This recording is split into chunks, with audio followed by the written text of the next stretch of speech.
இயேசு கிறிஸ்துவின் நாமத்தினாலே உங்கள் யாவரையும் வாழ்த்துகிறேன். தொடர்ந்து நம்ம மத்தேயு புத்தகத்தை நம்ம படிக்க போகிறோம்.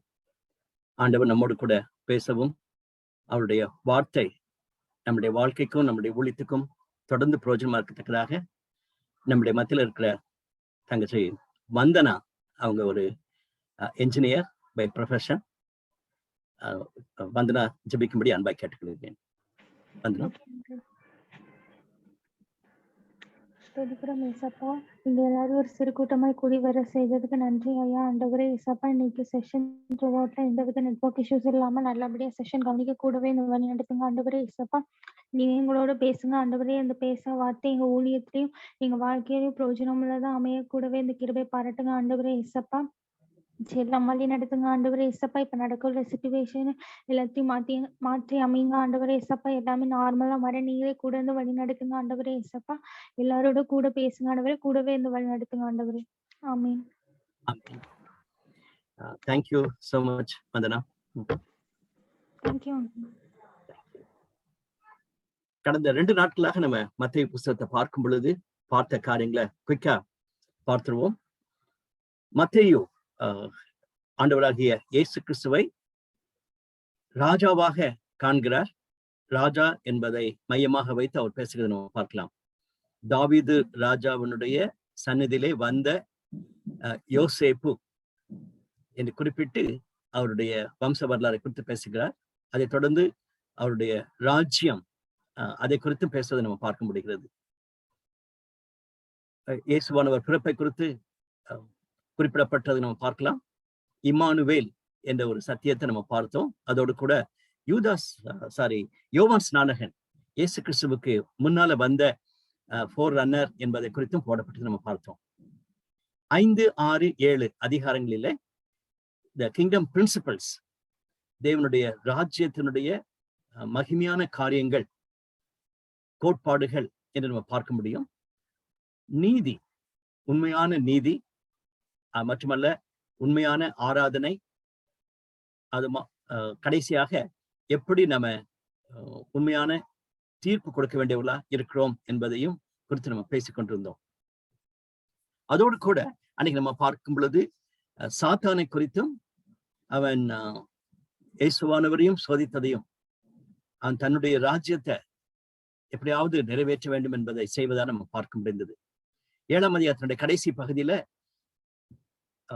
தேவனுடைய ராஜ்யத்தினுடைய காரியங்கள் வித்தியாசம், பிசாசனுடைய காரியங்கள் வித்தியாசம் என்பது ஒரு வித்தியாசத்தையும் நம்ம பார்க்க முடிந்தது. அதனால கிளியராவே தேவனுடைய ராஜ்யம் ஒரு பக்கம், பிசாசனுடைய ராஜ்யம் இன்னொரு பக்கம் தொடர்ந்து வளர்ந்து கொண்டிருக்க நம்ம பார்க்க முடிகிறது. நேத்து நம்ம பார்க்கும் பொழுது 2 காரியங்கள் முக்கியமா பார்த்தோம். ஒண்ணு வந்து the mission of Jesus, அடுத்தது வந்து the mission mandate of the disciples. Mission of ஜீசஸ்ல வந்து அநேக காரியங்கள் குறித்து நம்ம பேசிக் கொண்டிருந்தோம். த தியாலஜி ஆஃப் டச், அதாவது அவர் மக்களை தொட்டார் என்று நம்ம பார்க்கிறோம். பிசிக்கலாவும் தொட்டார், ஆவிக்குரிய வாழ்க்கையில பல காரியங்களிலே டிரான்ஸ்ஃபர்மேஷன் வரத்தக்கதாக இயேசுவானவர் செயல்பட்டார் என்று நம்ம பார்க்கலாம். அதோடு கூட அவருடைய வார்த்தையினுடைய வல்லமையை குறித்து நம்ம பார்த்தோம். அவருடைய ஊழியமானது வந்து ஏதோ ஒரு சிலருக்கு சுவிசேஷம் சொல்லிட்டு போயிடணும் இல்லாதபடிக்கு ஹோலிஸ்டிக் இன் நேஷனா ஒரு அவருடைய மினிஸ்ட்ரி வந்து ஒரு ஹோலிஸ்டிக்கா இருந்தது என்பதை நம்ம பார்த்தோம். கம்பேஷன், அதை குறித்து பேசினோம். ஜெபம் மிக முக்கியம் என்பதையும் நம்ம குறித்து பேசிக் கொண்டிருந்தோம். அதோடு கூட இந்த mission mandate to the disciples, ஆக்சுவலா ஜீசஸுடைய ஒன் ஆஃப் த மெயின் மினிஸ்ட்ரின்னு சொல்லி சொன்னோம்னா சீஷர்களை உருவாக்குவது, சீஷர்களை சரியான விதத்துல அவங்க ப்ரிப்பேர் பண்ணுவது என்பதுதான் அவருடைய முக்கியமான ஒரு பணியாய் காண்பிக்கிறோம். 3 years டைம்ல சீஷர்களுக்கு சொல்ல வேண்டிய காரியங்கள் எல்லாம் சொல்லிக் கொடுக்கவும், தன்னுடைய வாழ்க்கையின் மூலமாக முன்மாதிரி வைக்கவும், அவர்களை எக்யூப் பண்ணத்தக்கதாக விரும்பினார். அதை நிறைவேற்றுவதற்காக அவங்களுக்கு வந்து எக்ஸ்போஷர் ட்ரிப்ஸ் அனுப்பினதாக நம்ம பார்க்கலாம். அதை நம்ம பார்த்தோம்.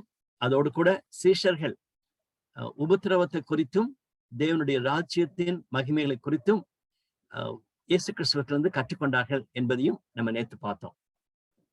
அதுல முக்கியமான ஒரு செய்தி என்னன்னா, நம் ஒவ்வொருவரும் சீஷர்களா இருக்கிறதுனால, இயேசு கிறிஸ்துவினால அழைக்கப்பட்டிருக்கிறதுனால நமக்கு ஒரு பணி உண்டு என்பதை உணர்ந்து, what is a mission God has kept for me என்பதை உணர்ந்தவர்களாக நம்ம வாழ வேண்டும் என்பதை நேற்று பார்த்து முடித்தோம்.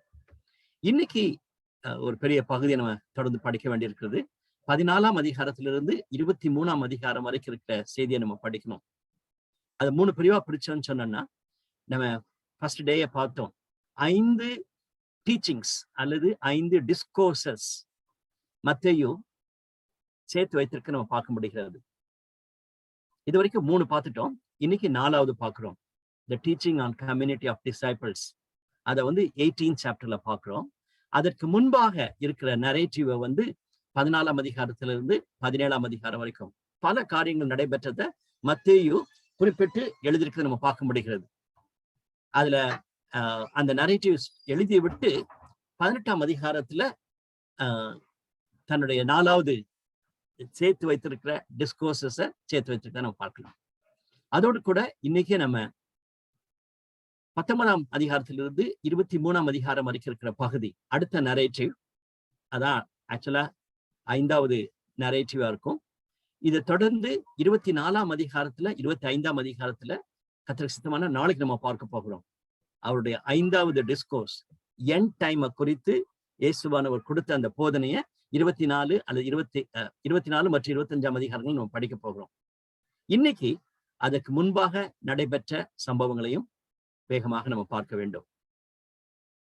இந்த பகுதியில நிறைய காரியங்கள் நம்ம அண்டர்லைன் பண்ணி படிக்க வேணும். அதுல ஒரு முக்கியமான ஒரு காரியமா நான் பார்க்கிறது என்னன்னா, குடும்பம் என்பது இயேசுவானவர் கொடுத்த ஒரு முக்கியத்துவம் பார்க்கிறோம்.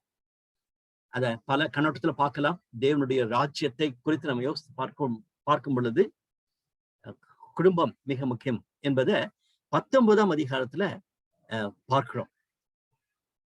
ஒருவேளை டைரக்டா Jesus was not teaching on family, குடும்பம்னா இப்படிதான் இருக்கணும்னு சொல்றதுக்காக டீச் பண்ணல.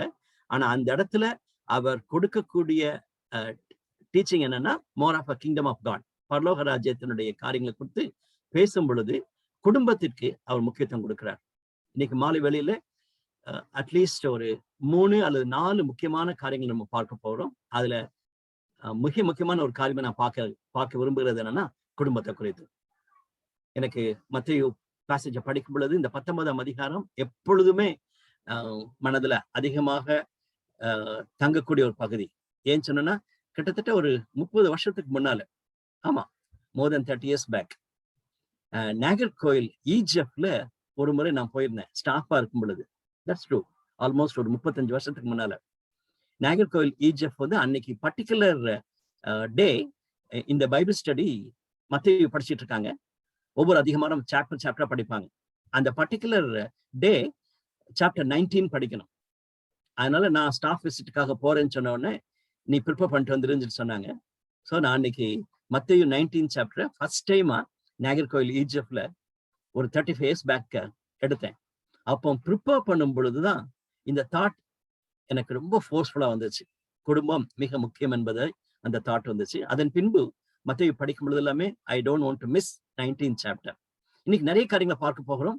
இதையும் மனதில் வைத்துக் கொள்வது மிக அவசியம். அதனால அந்த பேசேஜை நான் செலக்ட் பண்ணியிருக்கிறேன். நம்மளுடைய பைபிள் ஸ்டடிக்கு வரக்கூடிய ஒரு இன்ஜினியரிங் காலேஜ் ஸ்டூடெண்ட் சுனில் சொல்லிட்டு சோலிங்கர்ல இருந்து தம்பி நமக்காக இந்த பேசேஜை வாசிக்கிறார்.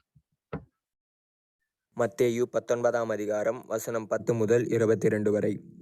அவருடைய சீஷர்கள் அவரை நோக்கி, மனைவியை பற்றி புருஷனுடைய காரியம் இப்படி இருந்தால் விவாகம் பண்ணுகிறது நல்லதல்ல என்றார்கள்.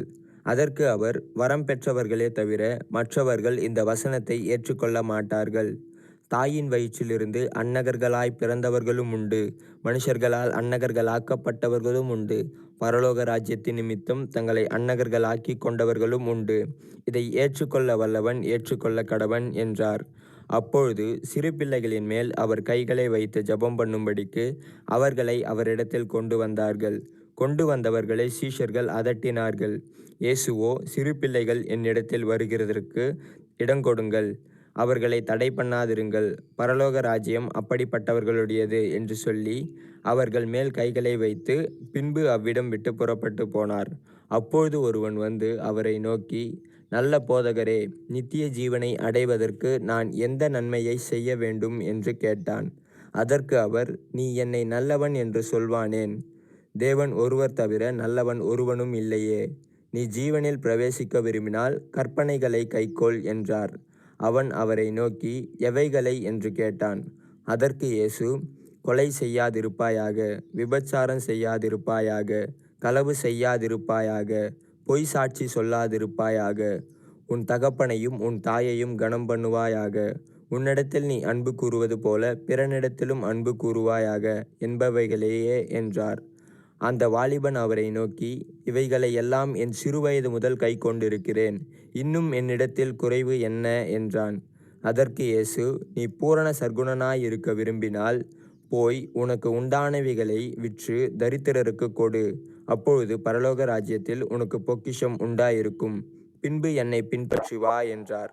அந்த வாலிபன் மிகுந்த ஆஸ்தியுள்ளவனாயிருந்தபடியால் இந்த வார்த்தையை கேட்டபொழுது துக்கமடைந்தவனாய் போய்விட்டான். Thank Sunil for that wonderful reading. Thank you, Sunil. 14ஆம் அதிகாரத்திலிருந்து நம்ம பார்க்க வேண்டிய இன்னைக்கு நேற்று வந்து நம்ம 13ஆம் அதிகாரத்தை முடித்தோம்.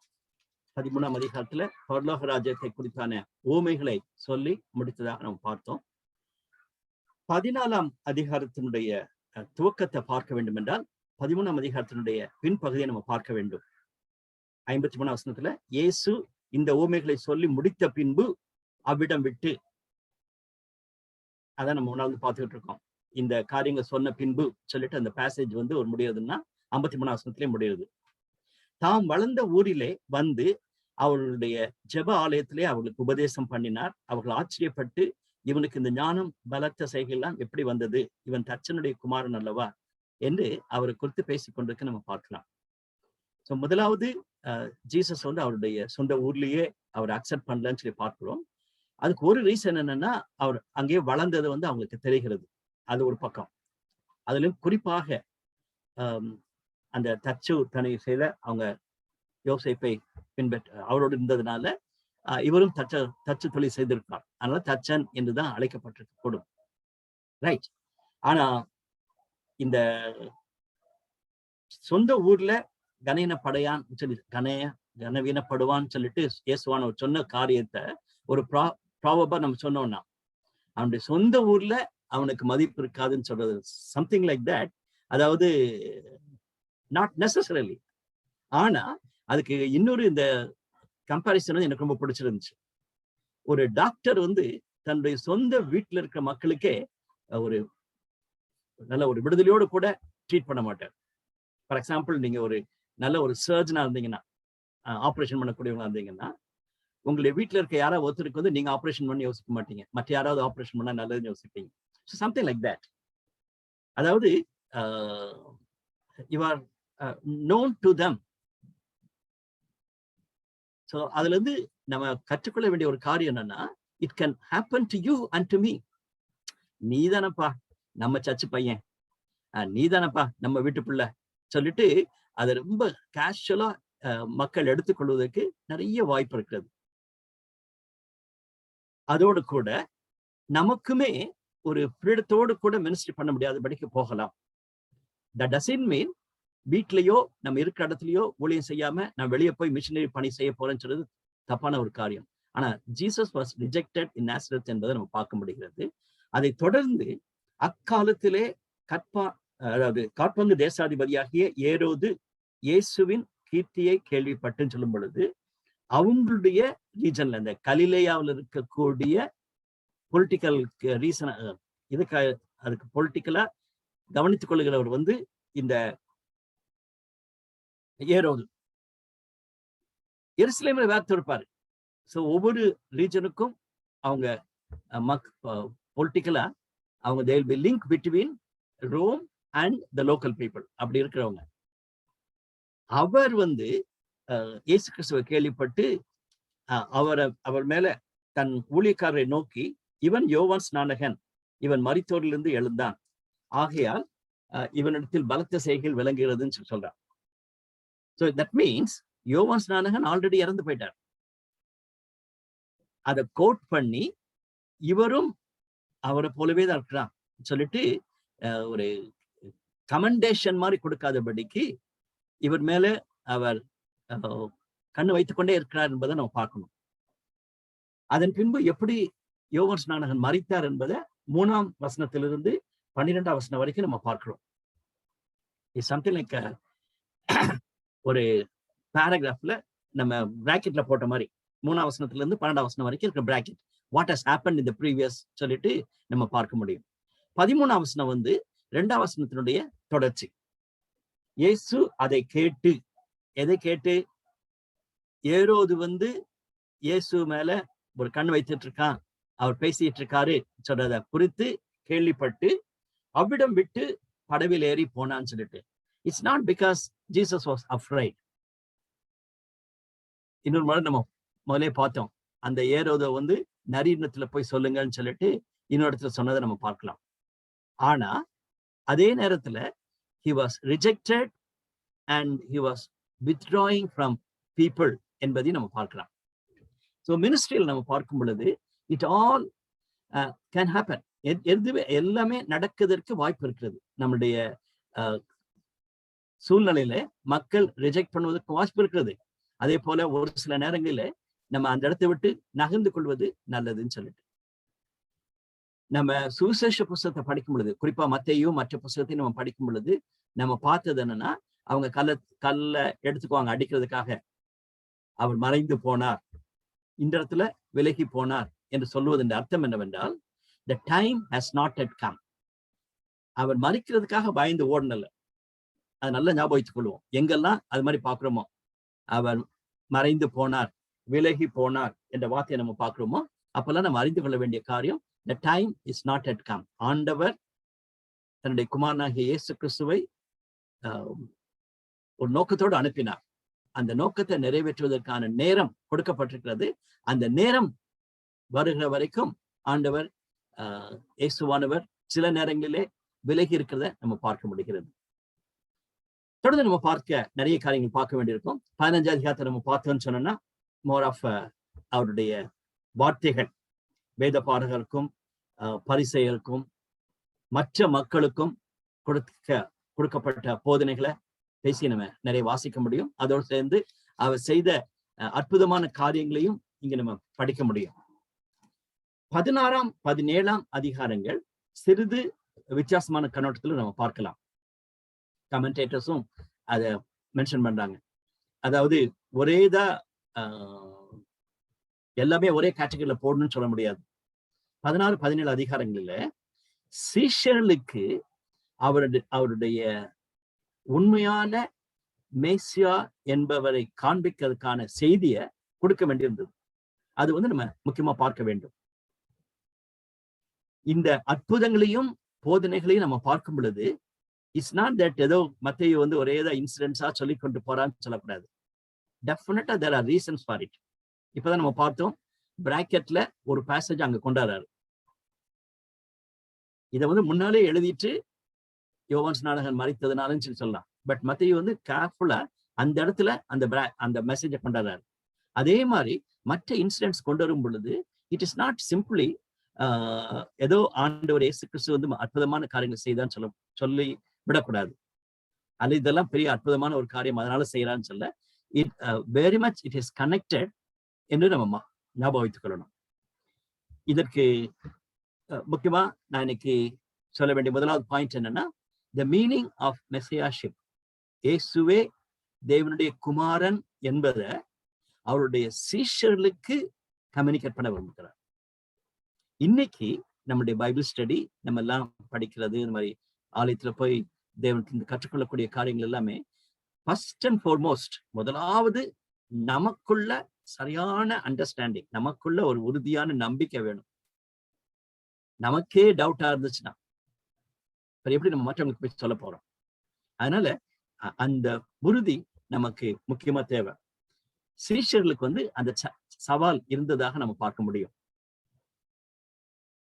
அதாவது 16ஆம் அதிகாரத்தினுடைய முதல் பகுதியில நம்ம பார்க்கும் பொழுது, என்னை குறித்து மற்றவங்க என்ன சொல்றாங்க சொல்லிட்டு ஆண்டவர் கேட்கிறார். அப்பொழுது 16ஆம் வசனத்துல 16 சீமோன் பேதுரு பிரதித்திரமாக, நீர் தேவனுடைய குமாரனாகிய கிறிஸ்து என்றான். அப்போ யோவான் அந்த பேதுருட்ட சொல்றாரு, யோனாவின் குமாரனாகிய சீமோனே, நீ பாக்கியவான், மாம்சமும் ரத்தமும் இதை உனக்கு வெளிப்படுத்தவில்லை, பரலோகத்தில் இருக்கிற என் பிதா இதை உனக்கு வெளிப்படுத்தினார் சொல்லி முடித்ததாக நாம் பார்க்கிறோம். So it is not that நீயா கண்டுபிடிச்சு தேவனுடைய குமாரன் சொல்லல, தேவனுடைய ஆவியானவர் உனக்கு வெளிப்படுத்தி இருக்கிறான்னு சொல்லிட்டு. சோ கண்டிப்பாகவே பரிசுத்த ஆவியானவருடைய துணை இல்லாதபடிக்கு நாம் வேதத்தின் அதிசயங்களை பார்க்க முடியாது, தேவனை குறித்து இன்னும் அதிகமா அறிந்து கொள்ள முடியாது. நமக்கு ஒரு ஹெட் நாலேஜ் இருக்கலாம், இதெல்லாம் அப்படி இருக்கு அப்படிலாம் இருக்குன்னு சொல்லிட்டு, ஒரு humanly speaking we can have head knowledge. நமக்கு அப்படிதான் இருந்துச்சு. நிறைய பேர் கிறிஸ்தவ குடும்பத்துல வளர்ந்து வந்திருக்கிறோம். சண்டே ஸ்கூல் போனதுனால அல்லது VBS அட்டன் பண்ணதுனால, ஒழுங்கா சர்ச்சுக்கு போயிட்டு வந்ததுனால நமக்கு ஆதியாகமம் 1ஆம் அதிகாரத்துல இருந்து கதைகள் தெரியும். நமக்கு அந்த ஹெட் நாலேஜ் மட்டும் இருந்துச்சு. ஆனா என்னைக்கு தேவனுடைய ஆவியானவர் நமக்குள்ள அந்த ஒரு பாவி என்ற உணர்வை கொடுத்தாரோ, அந்த சேஞ்ச் வந்த பிறகுதான் தேவனுடைய வார்த்தையை நம்ம புரிந்து கொள்வதற்கு முடிந்ததுன்னு சொல்லி பார்க்கிறோம். அதோடு கூட இயேசுவானவர் இந்த பாடு மரணங்களை குறித்து சொல்லும் பொழுது, அதே பேதுரு போய் சொல்லுகிறார் 22ஆம் வசனத்துல, பேதுரு அவரை தனியே அழைத்து கொண்டு போய், ஆண்டவரே இது உமக்கு நேரிடக்கூடாது, இது உமக்கு சம்பவிப்பதில்லை என்று அவரை கடிந்து கொள்ள தொடங்கினான் என்று பார்க்கிறோம். அவரோ திரும்பி பேதுருவை பார்த்து, எனக்கு பின்னாக போ சாத்தானே, நீ எனக்கு இடரலாய் இருக்கிறாய், தேவனுக்கு ஏற்றவளை சிந்தியாமல் மனுஷருக்கு ஏற்றவளை சிந்திக்கிறாய். இந்த பேசேஜே நமக்கு ஒரு நல்ல ஒரு கிளாரிட்டியை தருது. பேதுரு கொஞ்ச நாளுக்கு முன்னால அல்லது சில நேரத்துக்கு முன்னால இயேசு கிறிஸ்துவ நீதான் தேவனுடைய குமாரன் சொல்லி சொல்றாரு. Praise the Lord. என்ன அருமையான ஒரு ரெவலேஷன். ஆனா இயேசுவானவர் நான் பாடுபடணும் என்று சொல்ல துவங்கின உடனே பேதுருக்கு அது பிடிக்கல. நீ தேவனுடைய குமாரனா இருந்தன்னா இப்படி எல்லாம் பேசாதிரும், நீ பாடு மரணத்தை பத்திரம் சொல்லக்கூடாதுன்னு சொல்லிட்டு அவரை திட்டுவதாக, அவரை கடிந்து கொள்வதாக நம்ம பார்க்கிறோம். So dear brothers and sisters, இன்னைக்கு சீஷத்துவத்தை குறித்து முக்கியமா நாம பார்க்கும் பொழுது, what is my understanding of Jesus, நம்முடைய இரட்சகராகிய ஆண்டவராகிய இயேசு கிறிஸ்துவை குறித்தான சரியான எண்ணம் நமக்கு உண்டா என்பதை யோசித்து பார்க்கணும். இந்த 16ஆம் அதிகாரம் அதிகமாக சொல்வதை நம்ம பார்க்கலாம். 17ஆம் அதிகாரம் நம்ம எல்லாருக்கும் தெரிந்ததுபடி இயேசுவானவர் பேதுரு, யாக்கோபு, யோவான் 3 பேரையும் அழைத்து கொண்டு போய் மறுரூபமானார் என்று நம்ம பார்க்கலாம். அவர் மலையிலே மறுரூபமானார் என்று பார்க்கிறோம். அதனுடைய அர்த்தம் என்னவென்றால், சீஷர்களுக்கு தன்னை யார் என்பதை காண்பிக்க விரும்புகிறார். இந்த 3 பேரும் ஒருவேளை தனியாவே போயிருந்துக்கலாம், தனியா போய் மறுரூபமாய் வந்திருந்துக்கலாம். இல்ல, இந்த 3 பேரையும் கூட்டிட்டு போவதனுடைய காரணம் என்னவென்றால், லேட்டர் டேஸ் இயேசுவே தெய்வம் என்பதை உறுதியாக சொல்வதற்கான ஒரு செய்தி.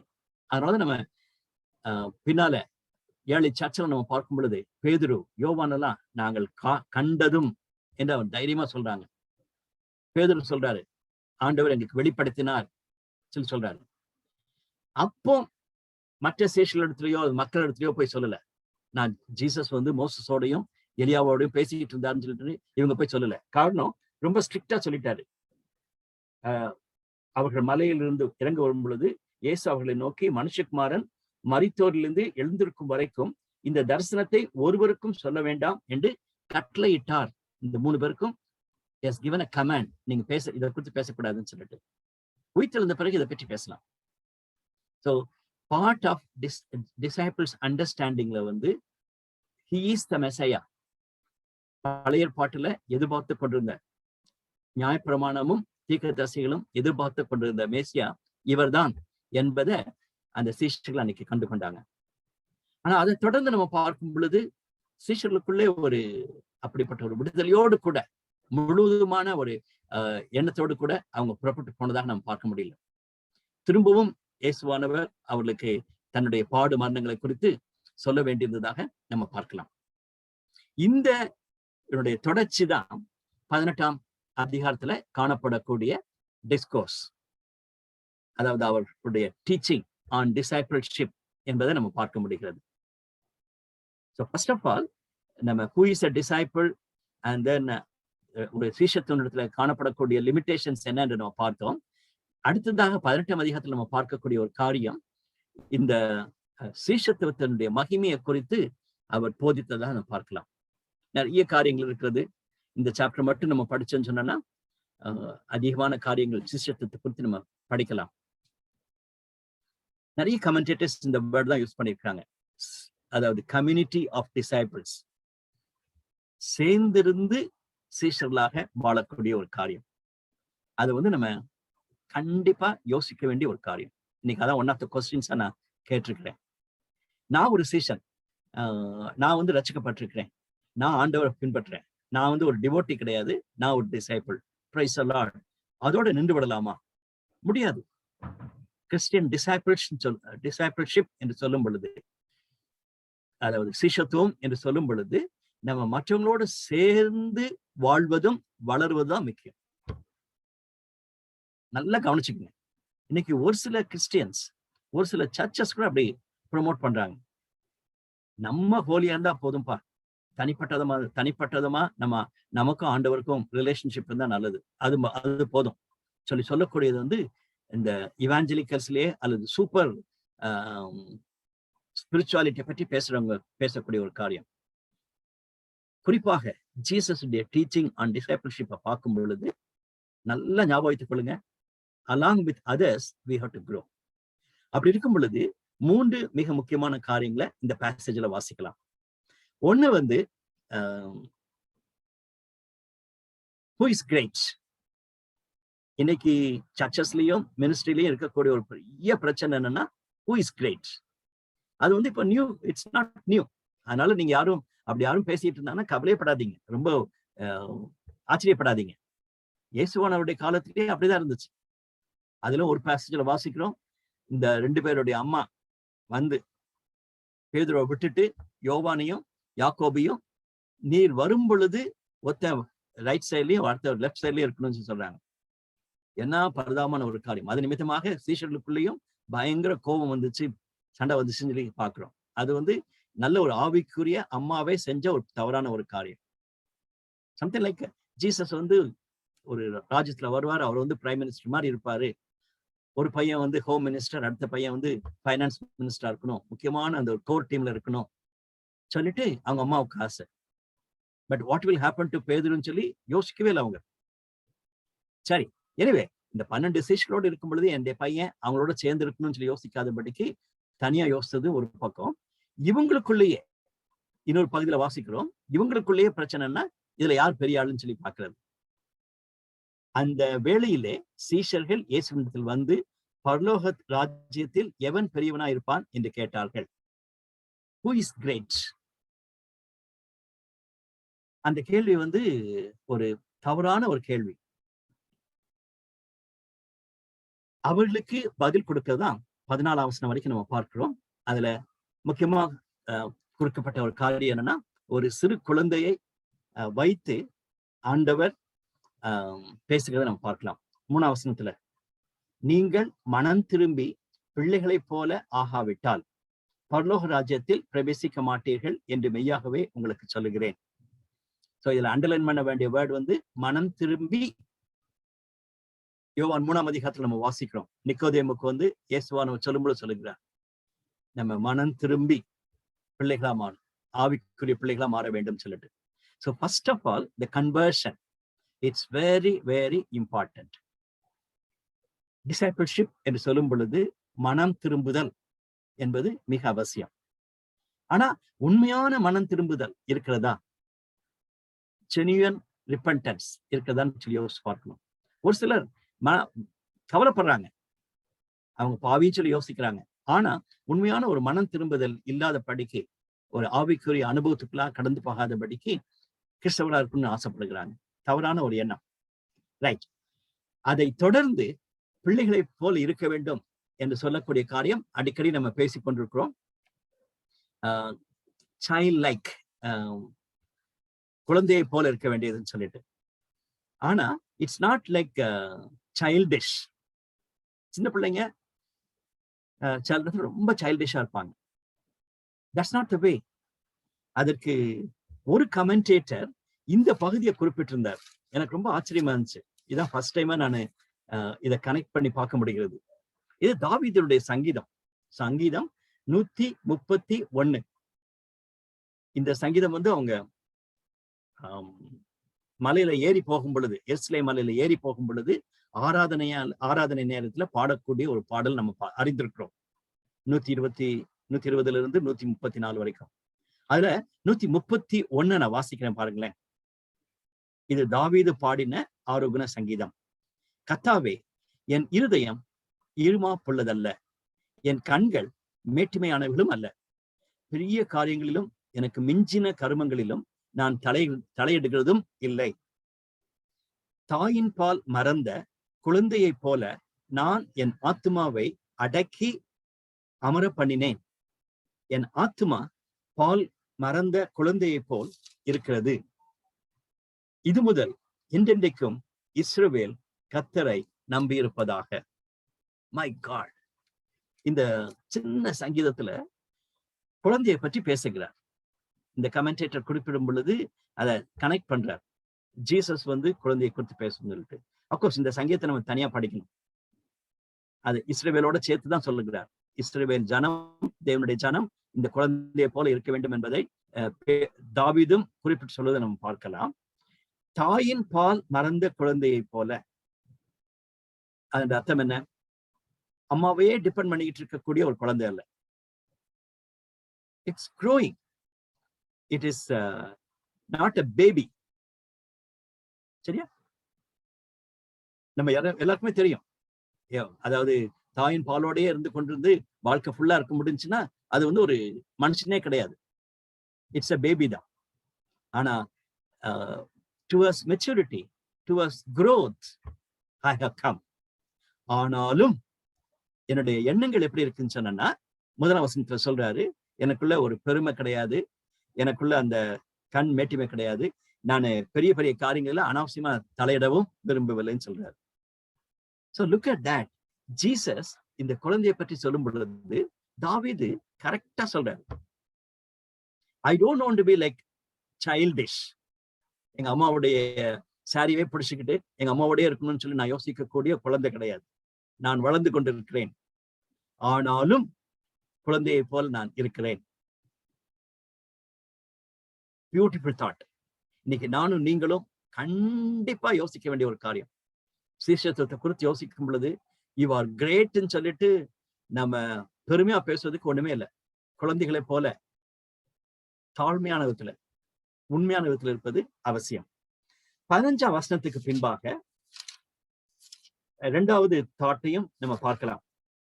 இந்த 18ஆம் அதிகாரத்தினுள்ள 15ஆம் வசனத்துக்கு பின்பாக முக்கியமான ஒரு பகுதியை நான் பார்க்கிறது உண்டு. காரணம், நம்ம அடிக்கடி சொல்லக்கூடிய வசனங்கள் இங்க வருது, நம்ம பார்க்கலாம். ஒரு சில நிமிஷங்கள் நான் எடுத்து குயிக்கா நான் பார்க்க விரும்புகிறேன். உன் சகோதரன் உனக்கு விரோதமாய் குற்றம் செய்தால் அவனிடத்தில் போய் நீயும் அவனும் தனித்திருக்கையில் அவன் குற்றத்தை அவனுக்கு உணர்த்து. அவன் உனக்கு செவி கொடுத்தால் உன் சகோதரனை ஆதாயப்படுத்தி கொண்டாய். It's not that you are doing something wrong. நீ ஒன்னும் மிஸ்டேக் பண்ணல. பட் அவன் வந்து உன் மேல குற்றம் கண்டுபிடிச்சு உன்னை குற்றம் கண்டுபிடித்தான்னா, அவன் செவி கொடாமல் போனால் 2-3 சாட்சிகளுடைய வாக்கினாலே சங்கதிகள் எல்லாம் நிலைவரப்படும்படி 2 உன்னோடு கூட்டிக் கொண்டு போ. Transparent, being truthful. ஃபர்ஸ்ட் வந்து யூ டூ இட் அலோன் என்று சொல்றாரு. 2வது அதுக்கு ஒரு சாட்சி வேணும். 2-3 பேர் சாட்சி இருந்தா போதும். காரணம் மோசையுடைய பிரமாணத்திலையும் அதே தான் இருக்கிறது. 2 பேர் 3 பேருடைய சாட்சி தான் முக்கியம்னு சொல்லிட்டு நாளைக்கு அதை குறித்து நம்ம பேச போறோம். ஈவன் ஜீசஸுடைய டெத்லயும் அவங்க எல்லாம் அந்த முக்கியமா வெயிட் பண்ணது 2-3 சாட்சிகள் வந்துட்டா போதும், ஜீசஸை வந்து கொலை செய்யலாம்னு சொல்லி தீர்மானிச்சிடலாம்னு சொல்லிட்டு ரொம்ப ஆவலோடு ட்ரை பண்ணாங்க. பட் அவங்களுடைய சாட்சியெல்லாம் நிலைக்காம போயிடுச்சுன்னு சொல்லி நம்ம வாசிக்கிறோம். அது காரணம் என்னன்னா, மோசையுடைய எல்லாம் அப்படி சொல்லுது. இன்னைக்கும் கோர்ட்ல போய் நீங்க நிற்கும் பொழுது ஜட்ஜ்மெண்ட் கொடுக்கறதுக்கு முன்பாக கண்டிப்பாகவே மற்ற சாட்சிகள் பார்க்கணும். சில பொய் சாட்சிகள் வரதை நம்ம பார்க்கலாம். ஒரு சில ஜட்ஜஸ் வந்து பணத்தை வாங்கிட்டு அந்த தீர்ப்பை வந்து மாத்தி கொடுக்கறதுக்கும் வாய்ப்பு இருக்குது. ஆனா இந்த சாட்சிகள் மிக முக்கியம். அதே போல நம்மளுடைய வாழ்க்கையில யாராவது தவறு செய்யும் பொழுது தனிப்பட்டதுமா நம்ம போய் சொல்லணும். கேட்காத பட்சத்துல 2 சாட்சிகள் வைக்கணும். அவர்களுக்கும் அவன் செவி கொடாமல் போனால் அதை சபைக்கு தெரியப்படுத்தி, சபைக்கு செவி கொடாமல் போனால் அவன் உனக்கு அஞ்ஞானியை போலவும் ஆயக்காரனை போலும் இருப்பானாக. இதுல இருந்து முக்கியமான ஒரு செய்தி என்னன்னா, எக்ஸ்கம்யூனிகேட் பண்ணி அவனை துரத்தி விடணும் என்பது முக்கியமான ஒரு காரியம் கிடையாது. டிரான்ஸ்பரன்சி, உண்மையா ஒருத்தருக்கு இருப்பது அவசியம் என்று பார்க்கிறோம். அதை தொடர்ந்துதான் ஜீசஸ் சீஷர்களுக்கு கொடுத்த ஒரு அருமையான ஒரு காரியம். 2-3 பேர் சொல்றதுனால நம்ம 20ஆம் வசனம் அடிக்கடி கோட் பண்றோம். 2-3 பேராவது 3 பேராவது என் நாமத்தினாலே எங்கே கூடியிருக்கிறார்களோ அங்கே அவள் நடுவிலே இருக்கிறேன் என்றார். 19ஆம் வசனத்துல உங்களில் 2 பேர் தாங்கள் வேண்டிக் கொள்ளுகிற எந்த காரியத்தை குறித்தாகவும் பூமியிலே ஒருமனப்பட்டிருந்தால் பரலோகத்தில் இருக்கிற என் பிதாவினால் அவளுக்கு உண்டாகும் என்றார். அந்த மாதிரி ஒரு உண்மையான ஃபெலோஷிப், அந்த மாதிரி உண்மை உங்களுக்குள்ள காணப்பட்டுச்சுன்னா அந்த சீஷத்துவத்திற்கு வல்லமை உண்டு. எங்க யாருடைய பாவத்தை மன்னிக்கிறீங்களோ அது மன்னிக்கப்படும். அதே மாதிரி நீங்க கேட்கறது உங்களுக்கு கிடைக்கும். ஆண்டவருடைய பிரசன்னம் உங்களோடு கூட இருக்கும். there's a power there என்பதை அவர் குறிப்பிட்டு சொல்றதை நம்ம பார்க்கலாம். that's what exactly we believe. நம்ம 2-3 பேர் ஒருமனப்பட்டு உண்மையான ஒரு அன்போடு கூட கூடியிருப்போமானால் ஆண்டவர் நம்முடைய மத்தியிலே செயல்படுகிறார். ஆண்டவர் நமக்கு வல்லமையை கொடுக்கிறார் என்பது ஒரு சத்தியம். 3வது காரியம் 21ஆம் வசனத்துல, அப்பொழுது பேதுரு அவரிடத்தில் ஆண்டவரே, என் சகோதரன் எனக்கு விரோதமாய் பாவம் செய்து வந்தால் நான் எத்தனை தரம் மன்னிக்க வேண்டும்? 7 தரம் மட்டுமா? காரணம் 7 times மன்னின்னு சொல்லிட்டு மோசேயுடைய லால கொடுக்கப்பட்டிருக்கிறது. உடனே அதையும் மோசேயுடைய லா படிதான் கேட்கிறாங்க, 7 முறை மன்னிச்சிடலாமான்னு சொல்லிட்டு. அப்பதான் ஜீசஸ் சொல்றாரு 7 முறை கிடையாது, 7 70 முறைன்னு சொல்லிட்டு. ஒரு சிலர் நம்பர் மல்டிப்ளை பண்ணி 490 முறைன்னு சொல்லுவாங்க. It's not like that. Indefinitely forgiveness, my dear brothers and sisters, உண்மையான சீஷத்துவத்துல அடுத்த மிக கஷ்டமான ஒரு காரியம் forgiveness. இந்த 3 காரியத்தை தான் 18ஆம் அதிகாரத்துல அதிகமா நம்ம படிக்கிறோம். நமக்குள்ள யாரு பெரிய ஆளுன்னு சொல்றது ரொம்ப காமன். அது டெவிலிஷ், பிசாசு கொடுக்கக்கூடிய ஒரு பெரிய தந்திரமான ஒரு காரியம்.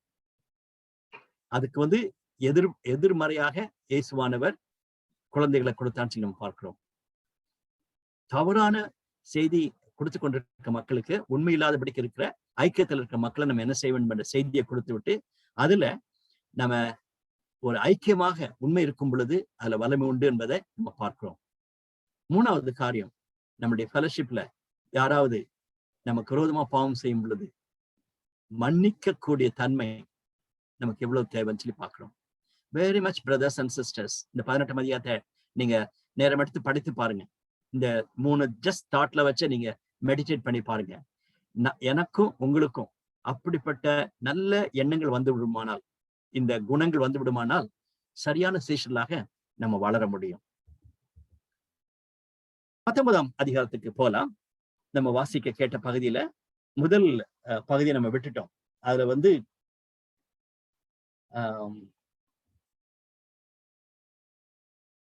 அப்பொழுது பரிசேயர் அவரை சோதிக்க வேண்டும் என்று அவரிடத்தில் புருஷனானவன் தன் மனைவியை எந்த முகாத்தினாலும் தள்ளிவிடுவது நியாயமா என்று கேட்டார்கள்.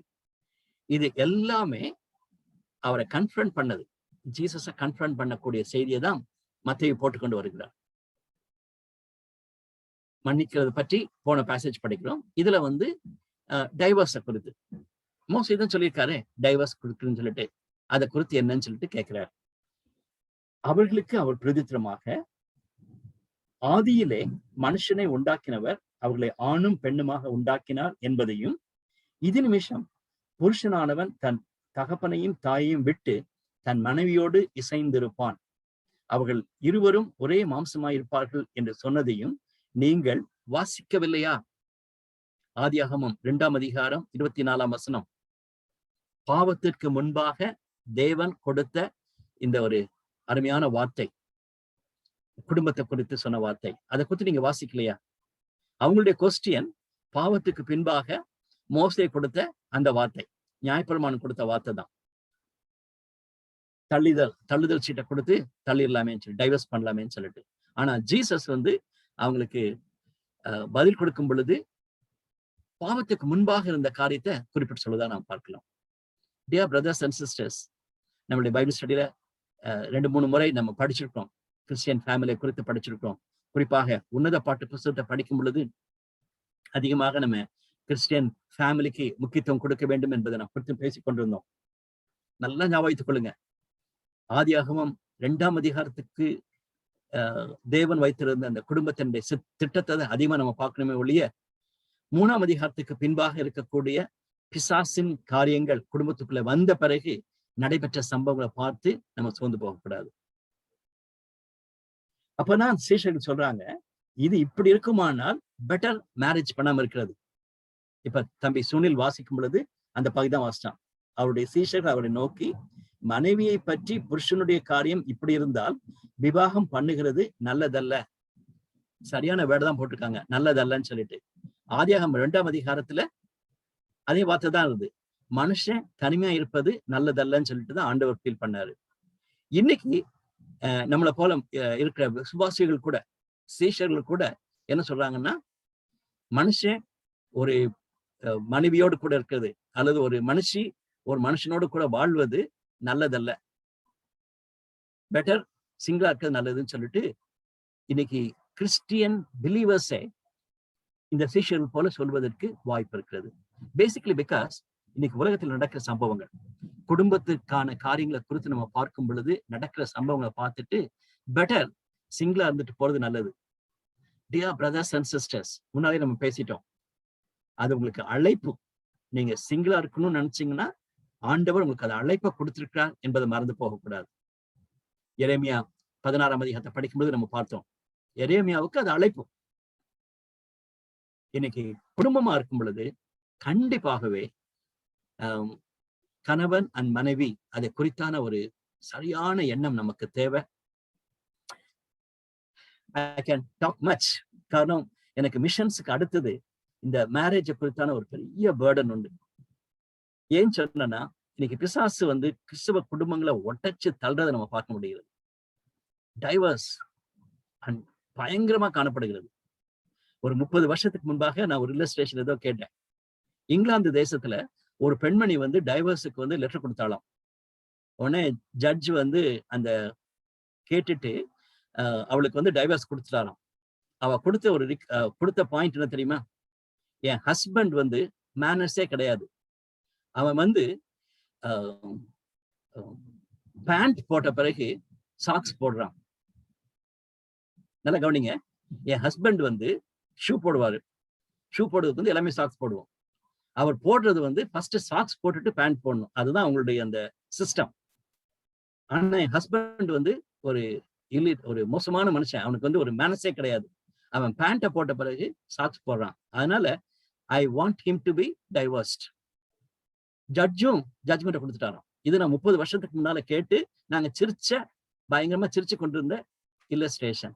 ஆனா இன்னைக்கு இதை விட மோசமா கிறிஸ்தவ மத்தியிலையும் தமிழ்நாட்டிலையும் இந்தியாவிலும் பெண்கள் இதுக்கு போறாங்க. ஆண்களும் அப்படிதான். ஒரு சில ஆண்கள் டைவர்ஸ் போறதுக்கு என்ன தெரியுமா, அவங்க அம்மாவுக்கு நிறைய டவுரி கிடைக்குமா. பிலீவ் மீ, ஒரு கிறிஸ்டியன் வீட்டுல சொன்ன ஒரு காரியம். இவ்வளவு தூக்கி விட்டுரு, இன்னொரு கல்யாணம் பண்ணிட்டேன்னா இன்னொரு டவுரி கிடைக்கும், கொஞ்சம் டவுரி கிடைக்கும். My dear brothers and sisters, I'm not talking about non-Christians. I'm talking about Christians. நான் சொன்ன இந்த பையன் வந்து ஒரு கிறிஸ்டியன் ஆர்கனைசேஷன் ஒர்க் பண்ணிட்டு இருக்கான். Don't ask me the name. Very sad, very sad. இன்னைக்கு பையன்களும் பொண்ணுங்களும் டைவர்ஸை குறித்து பேசுவதும் டைவர்ஸை குறித்து சாதாரணமா யோசிக்கிறது வந்து மிக மிக வருத்தமான ஒரு காரியம். விசுவாசிகள் மத்தியில விலகி இருக்கா? இல்ல. ஒரு காலத்துல சர்ச்சஸ்ல தான் இருக்குன்னு சொன்னாங்க. இன்னைக்கு விசுவாசிகள் மத்தியிலே காணப்படுகிறது நம்ம பார்க்கிறோம். இயேசுவானவர் மிகுந்த வாரத்தோடு சொல்லுகிறார், கிறிஸ்தவ குடும்பம் என்பது மிக மிக முக்கியமான ஒரு காரியம். ஐ நோ தட் ஒரு சிலர் மேரேஜ் ஆனவங்க நம்ம பைபிள் ஸ்டடியில் இருக்கிறீங்க, நிறைய பேர் மேரேஜ் ஆகாதவங்க யங் பீப்புள் இருக்கீங்க. தயவு செய்து இந்த மேரேஜ் குறித்தான காரியங்களை சீரியஸா எடுங்க. மேரேஜ் ஆகாதவங்க தயவு செய்து முக்கியமான ஒரு காரியம். மத்தேயு 19ஆம் அதிகாரத்தினுடைய முதல் பகுதி மிக மிக முக்கியமான ஒரு காரியம். நீங்களும் அந்த சீஷர்கள் மாதிரி சொல்லாதீங்க, நான் தனியா இருக்கிறது தான் பெட்டர்ன்னு சொல்லிட்டு. No no no. ஆண்டவர் மனுஷன் தனியா இருக்கிறது நல்லதில்லன்னு சொல்லிட்டு குடும்பத்தை உருவாக்கி இருக்கும் பொழுது நீங்க எப்படி உங்களுக்காகவே நீங்க டிசைட் பண்ண முடியும்? ரைட். 2வது காரியம் வந்து சில்ட்ரனை பற்றி உடனே குறிப்பிடப்பட்டு நம்ம பார்க்கலாம். 13ஆம் வசனத்துக்கு பின்பாக சீஷர்கள் அந்த சிறுவர்கள் வருவதை வந்து தடை செய்யறாங்கன்னு சொல்லி பார்க்கிறோம். இன்னைக்கு சர்ச்சலையா இருந்தாலும் சரி, மினிஸ்ட்ரியா இருந்தாலும் சரி, குடும்பமா இருந்தாலும் சரி, சில்ட்ரன் வந்து நமக்கு இப்போ ஒரு பேர்டன். சர்ச்சில் வந்து சத்தம் போட்டுக்கிட்டு இருக்காங்க, அதனால சர்ச்சுக்குள்ள வர வேண்டாம், அவங்களுக்கு சண்டே ஸ்கூல்னு சொல்லி போட்டு தனியை தள்ளி விட்டுரு, அப்படின்னா நம்ம ரொம்ப குவைட்டா இருக்கலாம். It's okay, it's okay. ஆனா என்னைக்கு அந்த சின்ன பிள்ளைங்க வந்து அப்பா அம்மா போய் கம்யூனியன் எடுக்கிறாங்க, அப்பா அம்மா வந்து போய் ஒழுங்கா உட்கார்ந்து சர்ச்சில் கலந்து கொள்றாங்கன்னு சொல்லி பார்க்க போறாங்க. we have to think, we have to think. dear brothers, ஒருவேளை நான் நிறைய பேசிக்கிட்டே போலாம் சில்ட்ரனை குறித்து நமக்கு இருக்கிற எண்ணங்கள். அதே மாதிரி இன்னொரு ஸ்டெப் அகடாவும் போறாங்க. நான் வந்து ஒரு சாஃப்ட்வேர் இன்ஜினியர், நான் வந்து டாக்டர், நான் பயங்கர பிஸி, அதனால நமக்கு பிள்ளைங்க பிறந்தாங்கன்னா அது ஒரு பெரிய தலைவலி, அதனால பிள்ளைங்க இல்லாம இருக்கிறது நல்லது. people plan their family like that. ஒரு சிலர் வந்து பிள்ளைங்களை வந்து நம்ம பிறகு பத்துக்கொள்வோம், இப்ப வேண்டாம் சொல்லிட்டு யோசிக்கக்கூடிய பெற்றோர் கிறிஸ்தவங்க மத்தியில இருக்கிறாங்க. சங்கீதத்துல படிக்கல அவங்க, கர்த்தர் கொடுக்கக்கூடிய கனின்னு சொல்லிட்டு அவங்க யோசிக்கிறது கிடையாது. Dear brothers and sisters, we can talk much about children. அதே மாதிரி the concern for children. Jesus கொண்டு வந்தாவே சீஷர்களுக்கு வந்து அவளுக்கு அவ்வளவு கோபம் வந்திருக்குன்னு பாக்குறோம். தயவுசெய்து take time, how much you love Jesus, children சொல்லி பாருங்க. நேருஜியை பற்றி நம்ம பேசுறோம். நேருஜி வந்து நம்மளுடைய பிரைம் மினிஸ்டர், அவரை வந்து நேரு மாமான்னு சொல்லிட்டு பிள்ளைங்க கூப்பிடலாம். அவருக்கு ரோஜா பூவும் பிள்ளைங்களும் ரொம்ப பிடிக்கும்னு சொல்லிட்டு பிரைம் மினிஸ்டர். இன்னைக்கு போன வாரம் 2 வாரத்துக்கு முன்னால் நீங்க கேட்டிருப்பீங்க, நம்மளுடைய சீஃப் மினிஸ்டருக்கு வந்து ஒரு சின்ன பையன், 7 வயசு பையன் ஒரு 1000 ரூபாய் அனுப்பியிருக்கான். சீஃப் மினிஸ்டர் ஃபண்டுக்கு அனுப்பி விட்டுட்டு, நான் சைக்கிள் வாங்கணும்னு சொல்றதுக்காக வச்சிருந்தேன், இந்த பணத்தை உங்களுக்கு அனுப்பிட்டேன்னு சொல்லிட்டு அவன் வீடியோல பேசுறதை நம்ம பார்க்க முடிகிறது. அப்ப சொல்றான், தேங்க்யூ மாமா. சீஃப் மினிஸ்டர் வந்து நம்ம யாருமே யோசிக்க முடியாது, பட் அந்த little boy can say like that, thank you மாமா, நீங்க எனக்கு சைக்கிள் வாங்கி கொடுத்துருக்கீங்கன்னு சொல்லிட்டு. My children, my brothers and sisters, சில்ட்ரனை குறித்து தயவு செய்து நல்ல எண்ணம் கொள்ளுங்க. ஒருவேளை தவறான எண்ணங்கள் நம்ம வைத்திருப்போமானால் மாற்றிக்கொள்ளணும். ரைட். 3வது காரியம், யங் மேன். மத்தேயு வந்து ரொம்ப கிளியராகவே போடுறாரு, அவன் ஒரு வாலிபன் சொல்லிட்டு. அவன் வந்து கேட்கிறான், he was really proud. ஆண்டவரே, இதெல்லாம் எனக்கு சின்ன வயசுல இருந்து தெரியும், நான் சண்டே ஸ்கூல் போயிருக்கிறேன், பிபிஎஸ் போயிருக்கிறேன், எனக்கு எல்லாமே தெரியும். அது மட்டும் இல்ல, நான் எல்லாத்தையும் கீப் அப்பும் பண்றேன்.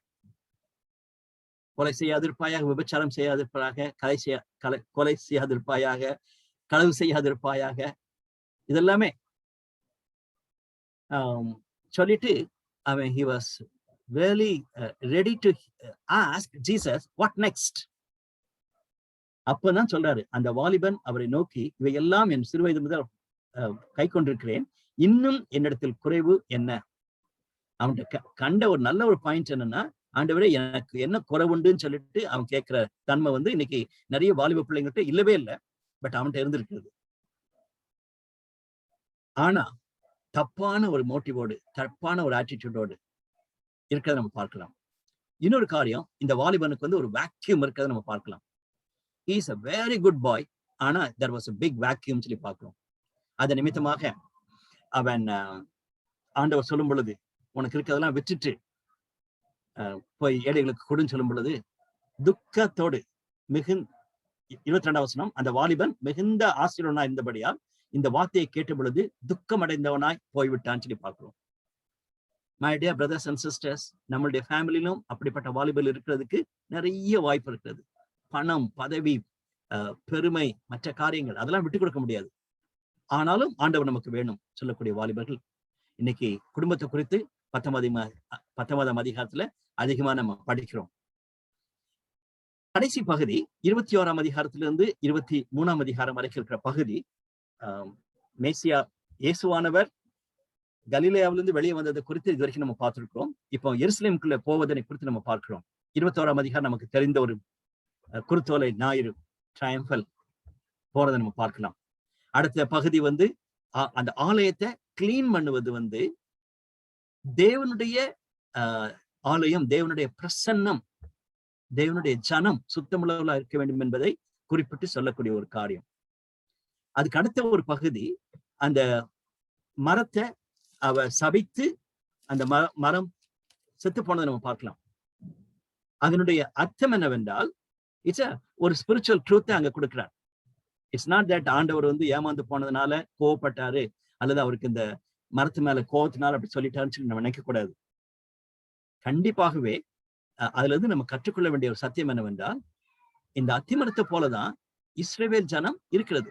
இன்னைக்கு நானும் நீங்களும் சீஷர்கள் சொல்லும் பொழுது அப்படிப்பட்ட அத்திமரத்தை போலதான் இருக்கிறோம். வெளியே நம்ம பார்த்தோம்னா சூப்பர், எல்லாம் இலைகளோடு இருக்கிறத நம்ம பார்க்கலாம். ஆனா பக்கத்துல பார்த்தா கனியே இல்லை. அது சீசன் இல்லாத டைம்ல வந்துட்டாரேன்னு சொல்லிட்டு ஒரு சில கமெண்டேட்டர்ஸ் சொல்லும் பொழுது என்ன சொல்றாங்கன்னா, இட்ஸ் நாட் தட் அவரு சீசன் இல்லாத டைம்ல ஜீசஸ் தெரியும் அது சீசன் இல்லைன்னு சொல்லிட்டு, ஆனா இலை இருக்கும் பொழுது கண்டிப்பா கனி இருக்குன்னு சொல்லுவாங்க. அதே போல கனி இருக்கும் பொழுதுமே அட்லீஸ்ட் ஒரு முழுவதுமாக பழுத்த ஒரு கனி இல்லாவிட்டாலும் இந்த ஃபர்ஸ்ட் ஃப்ரூட்ஸ் சொல்லுவாங்க, முன்னால் இருக்கக்கூடிய ஃப்ரூட்ஸ் அப்படிப்பட்ட காலத்துல வருமா. அத்திமரத்தை பத்தி நமக்கு அதிகமா தெரியல. இலைகள் இருக்கும் பொழுது கண்டிப்பா we can expect such fruits. ஆனா ரெண்டுமே இல்லை, முழுவதுமாக இருக்கக்கூடிய பழம் அங்க இல்ல, அதோடு கூட முன்னாக கொடுக்க வேண்டிய அட்லீஸ்ட் கொஞ்சமா இருக்கிற ஃபுல்ஃபுல்லா இருக்கக்கூடிய காரியமும் அங்க இல்லைன்னு சொல்லிட்டு நம்ம பார்க்கிறோம். சீஷத்துவத்தை கனெக்ட் பண்ண வேண்டியதான் கண்டிப்பா. 22ஆம் அதிகாரத்துல தொடர்ந்து நம்ம பார்க்கும் பொழுது பலதரப்பட்ட கேள்விகளை அவங்க கேட்டதாக கன்ஃபரன்ட் பண்ணதாக நம்ம பார்க்கலாம். சரமாரியாக ஜீசஸ்ட கேள்வி கேட்கிறாங்க. ஆனா ஜீசஸ் செய்த இன்னொரு அருமையான ஒரு காரியம் என்னன்னா, அவங்கள்ட்ட கவுண்டரா கேள்வி கேட்பார். சோ இன்னைக்கு சீஷத்துவத்தை குறித்து நம்ம பார்க்கும் பொழுது we will be confronted with questions, so we should know the answers. எல்லா கேள்விகளுக்கும் நம்ம பதில் சொல்ல முடியாது, ஆனா டெஃபினட்டா we should expect. நம்ம என்கிட்ட யாரும் கேள்வி கேட்காதீங்க, நான் சொன்னது மட்டும் கேட்டுட்டு போங்கன்னு சொல்றது ஒரு தவறான ஒரு போதனை, தவறான ஒரு அணுகுமுறை என்பதை மறந்து போக வேண்டாம். நம்மளும் கேள்வி கேட்கணுமா? கண்டிப்பா கேட்கலாம், தப்பே கிடையாது. as long as you are genuine. ஜீசஸை காணல் பண்ணணும்னு சொல்றதுக்காக இங்க கேள்வி கேட்டாங்கன்னு சொல்லி பார்க்கிறோம். 22ஆம் அதிகாரத்துல பார்க்கும் பொழுது அப்படிதான் நம்ம பார்க்கிறோம். அப்படிப்பட்ட கண்ணோட்டத்தோடு நம்ம பார்த்தோம்னு சொன்னா அது தவறான ஒரு காரியம். ஆனா ஜெனியூனா கேள்வி கேட்பது ரொம்ப அவசியம். அதே போல நம்மளிடத்தையும் மக்கள் ஜெனியூனா கேள்வி கேட்கறவங்களுக்கு உண்மையான விதத்துல பதில் சொல்லணும். ஜெனியூனா கேட்காத மக்களுக்கு அவங்களுக்கு கவுண்டரா கொஸ்டின்ஸை கேட்டு அவங்களை யோசிக்க வைக்கிறது தான் ரொம்ப காரியம். Maybe we can win their ஒரு ஆர்குமெண்ட்ல வின் பண்ணிடலாம், நம்ம நிறைய பைபிள் தெரிஞ்சதுனால, ரொம்ப ஸ்மார்ட்டா இருக்கிறதுனால. ஆனா அது முக்கியம் கிடையாது. அந்த ஆத்துமாக்களை நம்ம மிஸ் பண்ணிடக்கூடாது. கடைசி அதிகாரம் 23ஆம் அதிகாரம் கண்டிப்பாகவே மத்திய 23 யோசிக்க வேண்டிய ஒரு அதிகாரம். காரணம், இட் டாக்ஸ் அபவுட் மாய்மாலம். ஐயோ ஐயோ என்று ஜீசஸ் சொன்ன காரியத்தை ஒரு சில நிமிஷங்கள் பார்த்து நம்ம முடிக்க போகிறோம். இந்த பரிசேயர்களை குறித்து உங்களுக்கு ஐயோ ஐயோ என்று சொன்னதாக நம்ம பார்க்கிறோம். இன்னைக்கும் நானும் நீங்களும் அப்படிப்பட்ட பரிசேயர்களா இருக்கிறதுக்கு வாய்ப்புகள் நிறைய இருக்கிறது. அதே நேரத்துல இப்படிப்பட்ட பரிசேயர்கள் நம்முடைய மத்தியில நிறைய பேர் இருக்கிறாங்க. அது ஊழியமா இருந்தாலும் சரி, சர்ச்சா இருந்தாலும் சரி. மாய்மாலக்காரர்கள், மாய்மாலம் என்பது உண்மையே இல்லாதபடிக்கு இருக்கக்கூடிய ஒரு காரியம். அவங்களுக்கு அவங்க குருடர்கள்னு சொல்லி தெரிய மாட்டேங்குது. நம்மளுக்கும் தெரியும், நம்ம மாய்மாலம் பண்ணிட்டு இருந்தோம்னா நமக்கே தெரிய மாட்டேங்குது நம்ம குருட்டாட்டத்துல இருக்கோம்னு சொல்லிட்டு. அதே மாதிரி மற்றவங்க நம்ம ஹர்ட் பண்றோம்னு சொல்லிட்டு நமக்கு தெரியவே தெரியாது. வெளியே பார்த்தா சூப்பரா இருப்போம், ஆனா மற்றவங்களை போட்டு அவ்வளவு டேமேஜ் பண்ணிக்கிட்டு இருப்போம். அதே மாதிரி வெளியே நம்ம ஒரு நமக்கு இருக்கிற ஆவிக்குரிய அனுபவத்தோடு கூட அதிகமாக சொல்லக்கூடிய காரியத்தை மாய்மால காரியங்கள் பண்ணுவாங்க. அந்த பரிசேயர்கள் அப்படிதான் இருந்தாங்கன்னு சொல்லி நம்ம பார்க்கிறோம். இந்த ஹிப்போக்ரைட் என்ற வேர்டினுடைய அர்த்தம் என்னவென்றால் மாஸ்க். ஒரு ஆக்டர் வந்து ஒரு மாஸ்க் போட்டுட்டு ஆக்ட் பண்றது போல இன்னைக்கு நானும் நீங்களும் நிறைய மாஸ்க் மாத்தி மாத்தி போட்டுட்டு ஆக்ட் பண்ணிக்கிட்டு இருக்கோம். பட் அவுட்வேர்ட்லி சூப்பர் இவாஞ்சலிக்கல்ஸ், ஊழியத்தில் இருக்கிறவங்க கிரேட் என்று நம்ம வெளியே காட்டிக்கிறோம். வெளியே போன பிறகு அந்த மாஸ்க் தூக்கி போட்டு உலகத்துல சுத்திக்கிட்டு இருக்கலாம். பட் அவ்வளவு மோசமா இருக்க மாட்டோம்.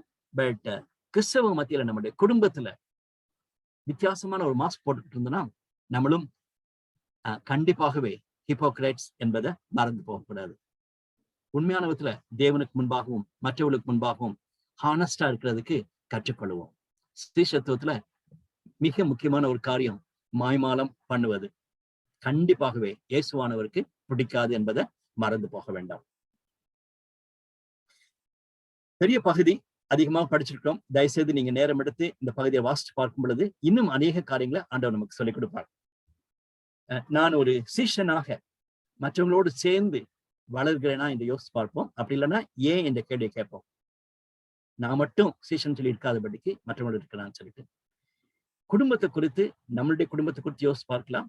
இன்னும் நீங்க குடும்பத்தை கட்ட வேண்டியவங்க இருக்கிறீங்க. எப்படி ஆண்டவர் மகிமைப்படுத்தக்கூடிய குடும்பத்திற்காக நான் அர்ப்பணிக்கிறேன்னு சொல்லி யோசிச்சு பாருங்க. கண்டிப்பா இன்னைக்கு மாலை வேளையில யோசிக்க வேண்டிய ஒரு காரியம். நம்மளை சுற்றிலும் இப்படி வெளிப்பிரகாரமாக ரிலிஜியஸா சூப்பரா இருக்கக்கூடிய மக்கள், ஆனா உள்ளத்துக்குள்ள ஒரு வெற்றிடம் கொண்டவளா இருக்கிறவங்கள நம்ம எப்படி அணுகுகிறோம் என்பதையும் யோசிச்சு பார்த்தா நலமா இருக்கும். ஜெபிக்கலாம். அன்பின் ஆண்டவரே, நீர் மாய்மாலக்காரர்களை வெறுக்கிறீர் என்பதையும் ஸ்ரீசத்துவத்தினுடைய உண்மையான தன்மை வேண்டும் என்பதை எங்களுக்கு நீ கற்றுக் கொடுப்பதற்காக ஸ்தோத்திரம். இந்த பகுதியிலே கர்த்தாவே உண்மையுள்ள உக்காரமுள்ள ஆண்டவரே ஃபெய்த்ஃபுல்லா இருக்கக்கூடிய நல்ல ஸ்டூவர்ட்ஸா இருக்கக்கூடிய டிசைபிள்ஸா நாங்க இருக்க எனக்கு உதவி செய்யும், எங்களுக்கு உதவி செய்யும். அதற்கென்று உங்களுடைய பாத்திரை தாழ்த்துகிறோம். குடும்பத்தை குறித்து அதிகமாக நீர் பேசினீர். நாங்கள் மிகுந்த ஜாக்கிரதையோடு இருக்க எனக்கும் எங்களுக்கு நீ உதவி செய்திடணும். தொடர்ந்து எங்களோடு கூட பேசும். இயேசு கிறிஸ்துவை ஜெபிக்கிறோம் நல்ல பிதாவே, ஆமேன்.